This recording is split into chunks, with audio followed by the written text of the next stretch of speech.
आपकी बहन अशोक सुंदरी और आपके पिता देवादिदेव महादेव को शमी पत्र जो समर्पित कर देगा, षडानंद कार्तिके, इस कार्तिक के महीने में देवादिदेव महादेव कहते हैं उसके यहाँ कुबेर का भंडार शिव भर दे। एक शमी पत्र, फिर समझिएगा ये जो बेलपत्र है ये आप समर्पित करेंगे अशोक सुंदरी वाली जगह पे। कहाँ समर्पित करेंगे? अशोक सुंदरी की जगह। और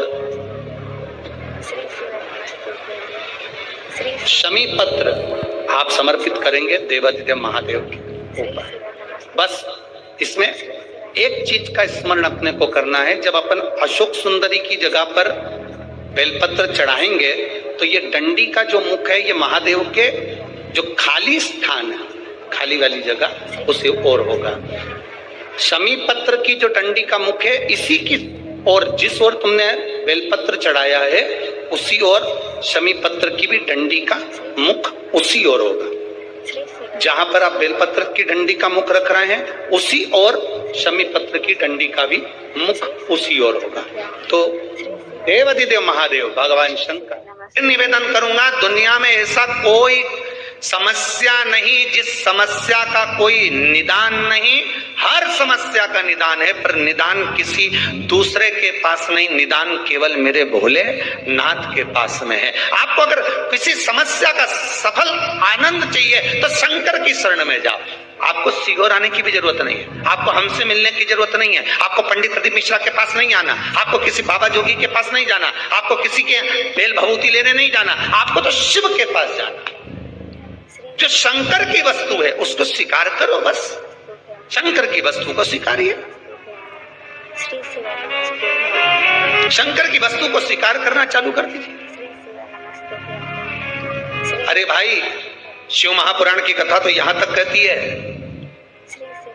यहां तक वर्णन कर रही है, जिस व्यक्ति की नौकरी नहीं लगती, सर्विस नहीं लगती, हर जगह पर अप्लाई कर रहा है, बार बार इंटरव्यू देने जा रहा है, लगातार उसको अगर सफलता प्राप्ति नहीं हो रही है तो धतूरा ढूंढो। धतूरा कहीं बाजार में नहीं मिलेगा, किसी वृक्ष से धतूरा तोड़ लिया, कुछ मत चढ़ा, तू शंकर जी के मंदिर में जाकर तेरा नाम और गोत्र बोल और शिव जी को धतूरा चढ़ाना चालू कर दे और बाबा से विनती कर, धतूरा चढ़ाना चालू कर।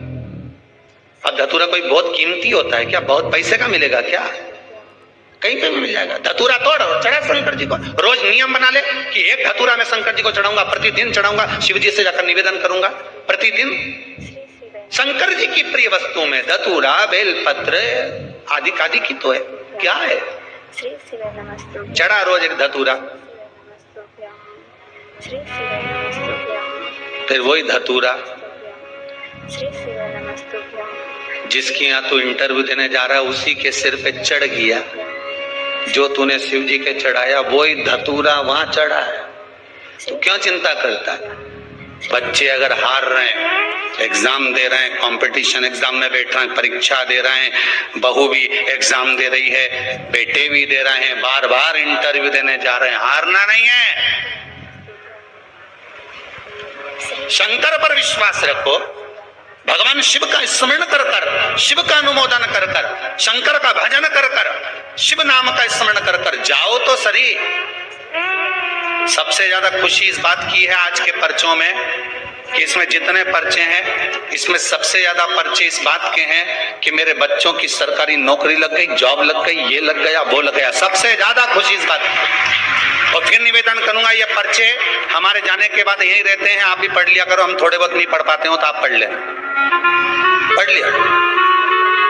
खुशी इस बात की है, हिम्मत न हारिएगा, हारिया ना हिम्मत बिसारिया ना राम।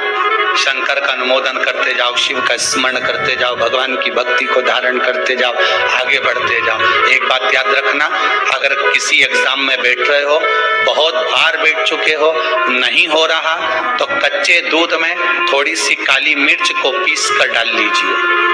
फिर काली मिर्च आ गई, ध्यान रखना, कच्चे दूध में थोड़ी सी काली मिर्ची को पीस कर डाल लीजिए। महाराज, थोड़ा सा कच्चा दूध बेलपत्री के पेड़ के नीचे समर्पित कर दीजिए, अपना नाम और गोत्र बोलकर थोड़ा सा कच्चा दूध उसी में से शंकर भगवान को चढ़ा दीजिए।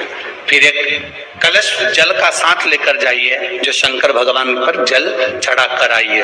फिर जिस एग्जाम में जा रहे हो उसमें आप चले जाइए, बाबा आपको सफलता प्रदान करेगा ही। ये पक्का। काली मिर्च शत्रुओं का नाश करती है, आपको बल प्रदान करती है कि आप जिस परीक्षा में बैठने जा रहे हो, आप जिस जगह पर भगवान का अनुमोदन करने जा रहे हो, आप जिस जगह पर कंपटीशन एग्जाम में बैठने जा रहे हो, वहां सफलता देगी वो आपको। अगर कहीं भटक भी गए,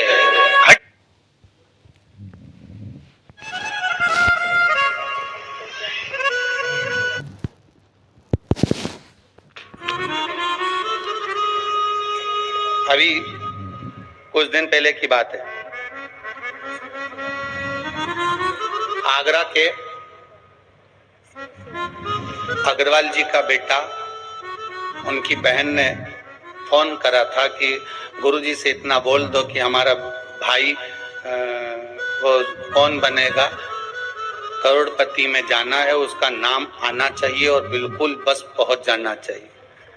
तो आशीष जी ने खबर करी कि गुरुजी वो बच्चे का सब दूर हो गया और अब वो बिल्कुल, वो कौन सी सीट होती है, हाँ बस समझ जाओ, क्योंकि हमारे को तो एक ही सीट मालूम है व्यासगादी, तो उस सीट पर वो बैठेगा। गुरुजी उसका सब दूर हो गया, बस वो वहां तक पहुंच जाए, क्योंकि अब आखिरी है, उसमें भी बहुत सारे रहते हैं, उसमें तुरंत बस उसका आना चाहिए।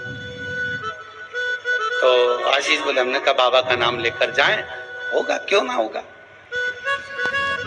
पर वहां तक तो पहुंच जाएगा वो। उसके बाद तो आशीष जी ने उनकी बहन को फोन कर कर कहा कि गुरुजी बोल रहे हैं वहां तक तो पहुंच जाएगा। उसके बाद तो कहा, उसके बाद तो मेरा भाई बड़ा, अब चिंता मत करो, बस वहां तक पहुंचा दो। उसके तो हमने कहा आशीष बस बता दो, शिव जी का स्मरण करो, पहुंचो। पहुंच गए।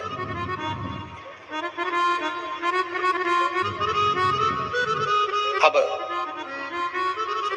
फिर बोली बात याद रखना, गुरु कह रहा है कि पेड़ पे झंडा बंद, गुरु जी ने ऊपर चढ़ा दिया, उतरते समय उतरता गया उतरता गया उतरता गया, केवल 4 फीट की ऊंचाई बची थी, तो गुरु जी ने कहा वहां पांव रख ले, मां कोटर पकड़ ले, मां हाथ रख ले।